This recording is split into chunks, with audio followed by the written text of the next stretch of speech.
क्या आपने कभी सोचा है कि किसी देश के राष्ट्रपति की गिरफ्तारी सिर्फ कानून की जीत नहीं बल्कि किसी महाशक्ति की चाल भी हो सकती है। नमस्कार दोस्तों, आज हम बात करेंगे वेनेजुएला के राष्ट्रपति निकोलस मादुरो की गिरफ्तारी की, जो सिर्फ वेनेजुएला की कहानी नहीं बल्कि अमेरिका की ताकत, उसकी नीति और उसकी असली चेहरे का आईना है।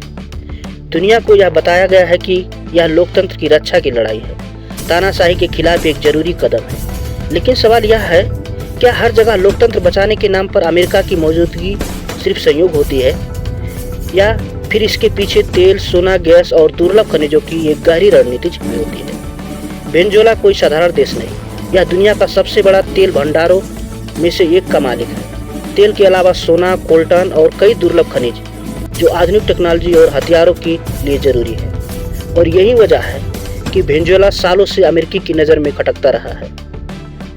रेंजम चेंज की रणनीति क्या है? अमेरिका की एक पुरानी नीति है रेंजम चेंज, यानी सत्ता परिवर्तन। इसमें खुले युद्ध की जरूरत नहीं होती।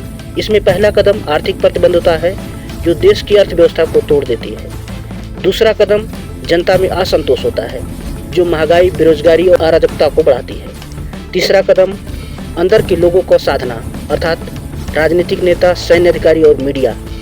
और आखिरी कदम होता है सत्ता परिवर्तन, बिना युद्ध, बिना गोली। वेनेजुएला के साथ क्या ऐसा ही हुआ है? वर्षों से लगाए गए प्रतिबंधों ने वेनेजुएला की आर्थिक अवस्था को घुटनों पर ला दिया। फिर अंतर्राष्ट्रीय मंचों पर सरकार को अवैध बताया गया।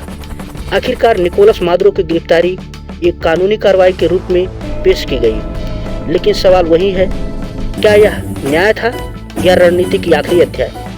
अमेरिका का असली चेहरा। जहाँ भी अमेरिका गया, इराक, लीबिया, अफगानिस्तान, वहाँ लोकतंत्र कम और तबाही ज़्यादा दिखी। सरकारें बदली, लेकिन आम जनता की जिंदगी और मुश्किल होती चली गई। तो क्या वेनेजुएला भी उसी रास्ते पर धकेला जा रहा है?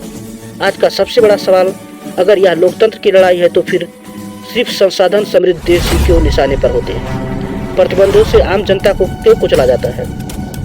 और सत्ता बदलते ही विदेशी कंपनियों को क्यों आती है?